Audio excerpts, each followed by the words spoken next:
third-generation servant leader from right here in Tampa, Florida, Harold A. Jackson, Jr., who was born at Tampa Negro Hospital to the late Jacqueline Hayes Jackson and the late Harold A. Jackson, Sr.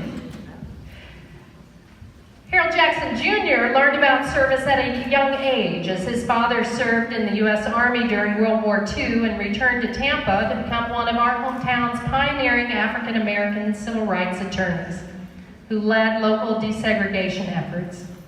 His mother was a beloved educator who retired after 33 years as an elementary school teacher. Mr. Jackson followed in his parents' footsteps of service and dedicated his professional life to the health and well-being of our community.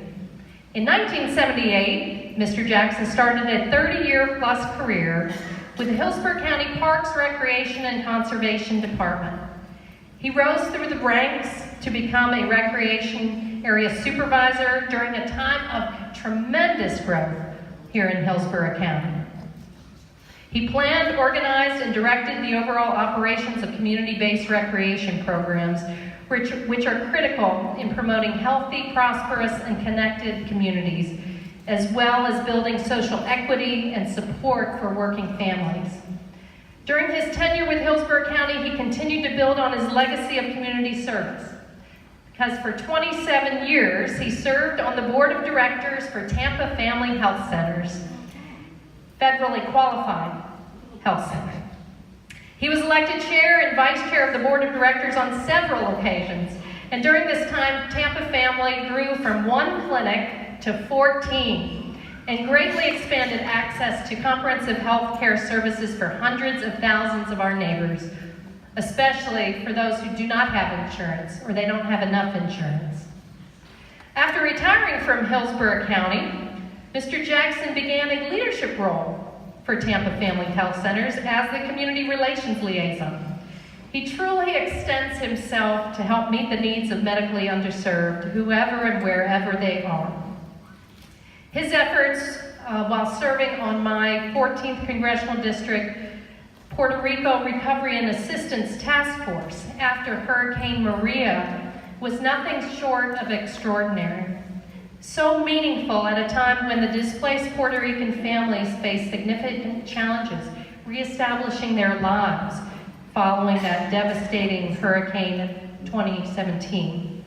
Mr. Jackson ensured that families who relocated to Tampa had access without barriers to the services of Tampa Family Health Centers, facilitating their medical appointments to cut down on wait times and scheduling transportation. He's a graduate of St. Peter Claver Catholic School in Tampa, a 125-year-old historically black school that today proudly continues to provide families and students with excellence in education. Mr. Jackson returned to St. Peter Claver to serve on the school's board of directors, and in 1994, as president of the school's development council. He launched a $2 million capital campaign to establish a state-of-the-art learning environment. Mr. Jackson also graduated from Tampa Catholic High School in 1974 and went on to complete his criminal justice degree from the University of Tampa. Mr. Jackson strongly exhibits the unequivocal mark of a servant leader, one who quietly aspires and inspires leadership by consummately doing good, going the extra mile. His contributions to community initiatives are numerous, helping to launch the University Area Community Development Corporation, co-founding a youth council in our community that has now grown to be one of the largest, and serving as organizer for Tampa's largest Veterans Day Parade. Madam Speaker, on behalf of a grateful Tampa Bay community, I'm proud to recognize Mr. Harold A. Jackson, Jr. for his servant's heart and carrying forth his family's legacy of community service across the Tampa Bay area. Please help me in honor